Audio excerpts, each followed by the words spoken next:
আজি just পিবিআৰত movie enjoy কৰিম বুলি ভাবি আমি দিও ঘৰৰ পৰা ওলাই আহিলো আৰু পিবিআৰত চিনেমা চোৱাৰ বাবে ডাইৰেক্ট আমি ঘৰৰ পৰা 90 কিলোমিটাৰ দূৰত থকা চিটি চেণ্টাৰ আহি পালোহি। এনেকুৱা পাগলামি বুদ্ধি মোৰ মাথাত আজি কেনেকৈ সোমাল আপোনালোকে জানিব বিচাৰে নেকি? তেনেহ'লে আহক আজি ব্লগটো একদম প্ৰথমৰ পৰা আৰম্ভ কৰোঁ। হেল্ল' গাইজ, মই আপোনালোকৰ মৰমৰ হাফিজুৰ আৰু মই আজি ৰাতিপুৱা উঠিয়ে শুনা পাওঁ যে আজি ককটেল 2 নামৰ ফিল্মখন ৰিলিজ দিছে। সেইকাৰণে মই দেৰি চেৰি নকৰি ডাইৰেক্ট আহি গ'লো গুলজাৰত ল'ব আৰু তাক উঠাই লৈ ডাইৰেক্ট আহি গ'লো ৰেষ্টুৰেণ্টত, মানে মোৰ বাইকৰ ৰেষ্টুৰেণ্টখন। মানে আমিতো গোটেই ৰাস্তা খাই খাই যাই থাকিব পাৰিম, কিন্তু মোৰ বাইকটোতো অলপ খুৱাব লাগিব। বাইকটো খুৱাইছো একেবাৰে আমি আহি গ'লো গুৱাহাটী আৰু গুৱাহাটী আহি পোনপ্ৰথমে লগ কৰি ল'লো মোৰ দাদাৰ লগত আৰু তাৰ পৰা আহি গ'লো ডাইৰেক্ট দাদাৰ ৰুমত আৰু দাদাৰ ৰুমত একদম পাহাৰৰ ওপৰত না, সেইকাৰণে ভাল এটা ভিউ পোৱা যায় আৰু আপোনালোক দেখাই আছো। আৰু দাদা ইফালে কিন্তু গা ধুবলৈ গৈ আছে, আমি এটা আহিলো অলপ ফ্ৰেছ ট্ৰেছ হ'ব কাৰণে। তাৰে পৰা মজাকৈ ফ্ৰেছ হৈ সন্ধিয়াত আহি গ'লো ডাইৰেক্ট চিটি চেণ্টাৰ গুৱাহাটী। মানে ফিল্ম আছে না, ফিল্মটো চাব লাগিব, যিহেতু ফিল্মখন চাবলৈ চিটি চেণ্টাৰত আহিছো সেইকাৰণে কিন্তু ঘূৰি পোৱাৰ পিছতো আমিৰৰ ভাব এটা ধৰি পুৰা মজাকে গৈ আছো। আৰু তাৰে পিছত লিফ্ট থকা সত্ত্বেও আমি গৈ আছো এস্কেলেটাৰৰ ওপৰত, মানে লিফ্টটো আমাৰ বকচকতে পায় সদায় উঠিয়ে থাকে, কিন্তু এস্কেলেটাৰটো অলপ দূৰত আহিব লাগে। তাৰে পৰা আমি ডাইৰেক্ট আহি গ'লো পিবিআৰৰ ভিতৰত আৰু আমাৰ টিকেটটো আছিল OD5ত মজাকে সোমাই আহিলো আৰু যোৱাৰ এন্ট্ৰেন্সটো মানে পুৰা VIP কৰি দিছে কিন্তু দেই। আৰু গাইজ ফাইনেলি কিন্তু আমি পিবিআৰৰ OD5ৰ হলৰ ভিতৰত আহে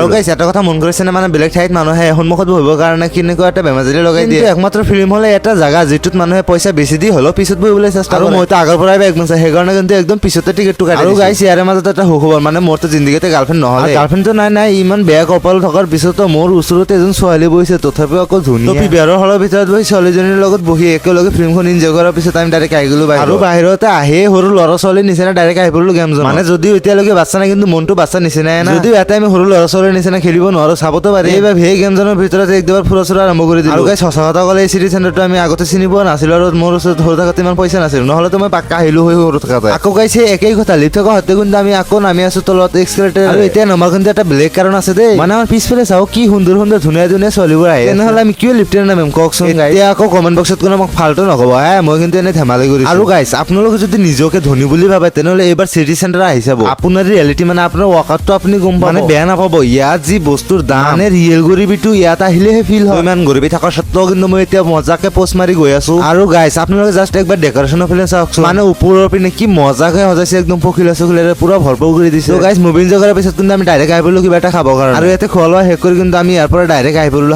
হাতীগাঁৱত। মোৰ দাদা ফাৰ্মাচী আছে না, এই ফাৰ্মাচীতে মই আহিলো আৰু ইয়াতে চাও মোৰ বাহিৰে মই ঘৰৰ সকলো কেইটা চোন ইয়াতে আছে, যিহেতু বহুদিন পিছত আমি আটাইকেইটা এনেকে একলগ হলো, সেইকাৰণে কিন্তু ইয়াতে অলপ চলপ আড্ডা চাড্ডা মাৰিলো আৰু কিন্তু বহু ৰাতি হৈ গ'ল, সেইকাৰণে কিন্তু আমি ডাইৰেক্ট গৈ আছো এতিয়া ৰুমত শুবা কাৰণে। আৰু আমি বোলে এতিয়া লণ্ডন ব্ৰিজৰ ওপৰত থিয় দি, মানে এইটো বোলে গুৱাহাটীৰ লণ্ডন ব্ৰিজ, কি কাক কি বনাই থৈ দে। চ' গাইজ আজিৰ ব্লগটো ইয়াতে সমাপ্ত কৰি দিলো, আৰু কালি কিন্তু এটা মজা ব্লগ আহি আছে যে, কালি ব্লগটো চাবৰ কাৰণে কিন্তু মোক ফ'ল' কৰি থৈ যাব। Bye bye.